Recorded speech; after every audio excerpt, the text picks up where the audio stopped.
And then just touching on recruitment again, what can we do about the perception people have of hospitality? How can we create a shinier magnet? Well, I think the trouble is in the industry is we are very, very fragmented. I think there are beacons of excellence out there.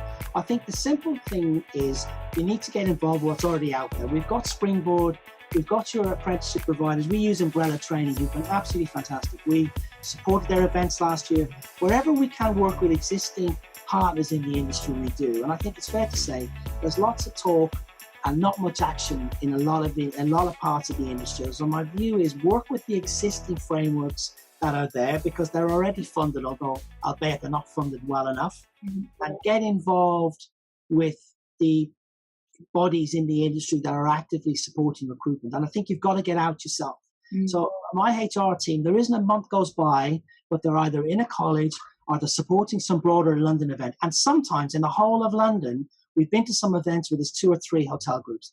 I think that's absolutely a damning indictment of the industry general because no one's going to sort it out for us. I certainly have been very pushy with my own team to say, look, as I want to see this activity, yes, some of it won't necessarily deliver an immediate return for us, but it's getting us out there and promoting the industry. If each hotel and restaurant does their bit, then together, I think collectively, it adds up to something significant.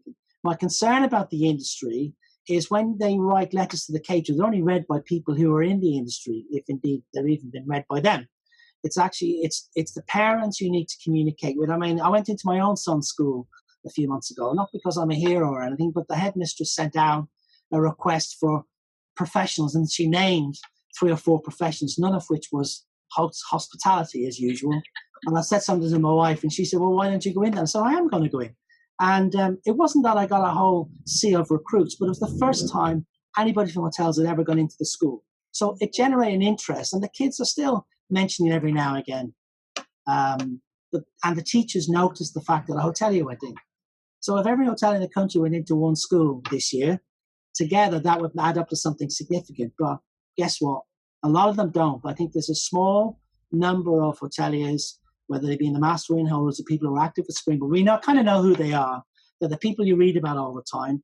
But there's a whole rump of people that, frankly, don't really do anything very much or see it as being solely their HR responsibility. And even, I can only speak for London, even getting the HR leaders together, because I chair the London BHA committee, is actually quite challenging to get a group of people together around supporting a particular initiative. One of the challenges is a lot of the employment into work initiatives are focused on the long-term unemployed, and being controversial here, you find that they don't really have, they have sort of issues, whatever they may be. It's quite difficult to get that particular group into front-end hospitality, but there may be roles for them in other areas of hospitality. But I think the failure rate's quite high, and I can understand why. Maybe I've heard from hoteliers where they get involved in some of the local council schemes. You do have to stick with them, but I think it's much more happy hunting in the schools. We've got the apprenticeship levy. If you've got a good apprenticeship training provider like we have an Umbrella, they actually do most of the heavy lifting. They have the connections into the young people. All they want from you is to be open and receptive, go along to a few events, maybe a small bit of sponsorship, but usually it's not a lot. But if, they do some events that might cost a couple of grand, but if 10 hotels put in 200 quid, which is small beer, but I think they frequently struggle to actually get that from the industry. I know for a fact they do. Hence, until we kind of realize that no one's going to take care of it for us, I don't see it as an industry issue. I see it as an individual hotel and restaurant and bar issue, frankly, because I'm very agnostic about all this talk about industry, because we're waiting for industry to get together. We'll be waiting. Some of the big brands do things very well. I look at Hilton and Premier Inn in particular. I think they do some amazing things, but they do them for Hilton and Premier Inn, and I don't blame them for that, by the way. They invest very heavily. Other brands, I'm not quite so sure what they're doing. That's up to them. But they certainly need to invest in their programs.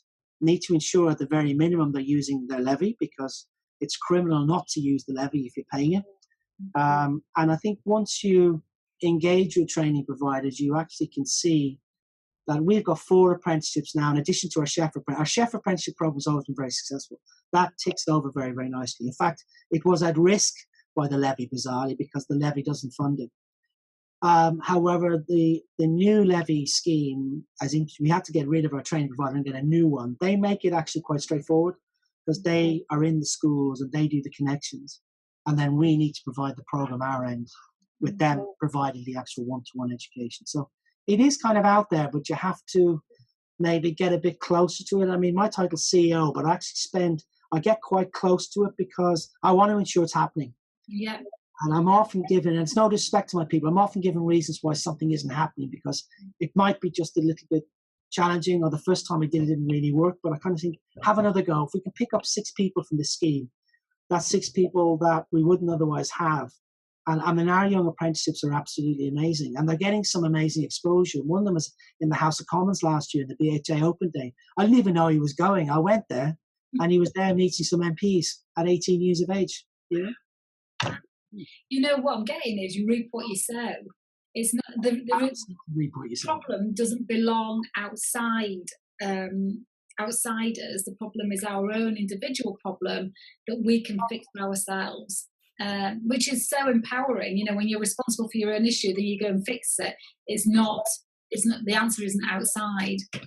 Well, when living wages increased last year, the beginning in hospitality there was a lot of complaining about it and a lot of lobbying. The reality is the market's going to put the rate up anyway. So I remember something was put in front of me last year, so I'm not signing that. We look ridiculous as London hoteliers complaining about increase in minimum wage. So because the market is pushing the rates up anyway, because there's less people coming in. So it's actually time to actually look at how you do things and recognize that living wage is forcing you to pay more, forcing you to look at better working conditions.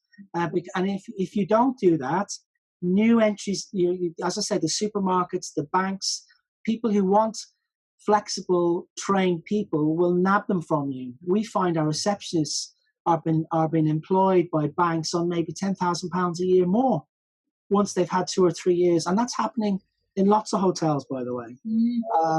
So we need to recognize, not blame the government, recognize this is actually a market thing. And terms and conditions and pay and all those things are going to have to improve. I understand there's less young people in the demographic anyway. I haven't really got any statistics, but I think there's 300,000 or 400,000 less of them, even before you talk about the Eastern Europeans that are not coming. And in London in particular, rents are, the minimum going right now for a room is about £600. You can get a room in Europe for €300. So the economics doesn't really add up for young people to come to London to the same degree that they did. And we know that Poland and other parts of Europe and outside of Europe are growing at a much faster rate than the UK.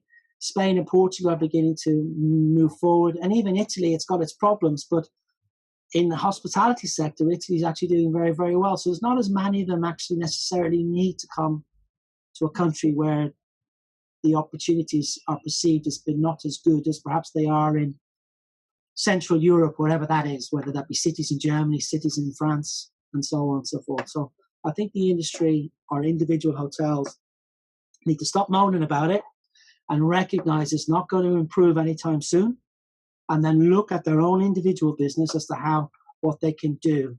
There's no panacea. There's no one thing you can do. You have to do a number of things and work through them all and maybe try some different things. And we got some staff accommodation last year for the first time, but actually, bizarrely, we didn't actually have to take up for it, but we tried.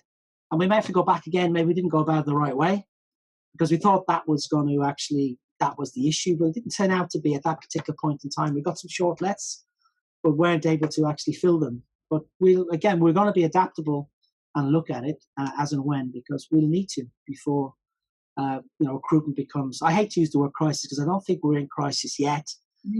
But I think I would be very nervous if I was opening a 400 or 500 bedroom hotel. I can only speak for London. I can't speak for the rest of the UK with any authority. It's in terms of chefs and housekeepers becoming very, very difficult, or more difficult, because it has always been difficult. Hi, I'm Lisa. I hope you enjoyed the film. If you did, please like and share. And if you've got any comments or any questions, just leave them in the box below and I'll come back to you there. Also, the links to my website, Power for Success, are below as well. Have a little look around there. And I hope you enjoyed the channel and have a really lovely day.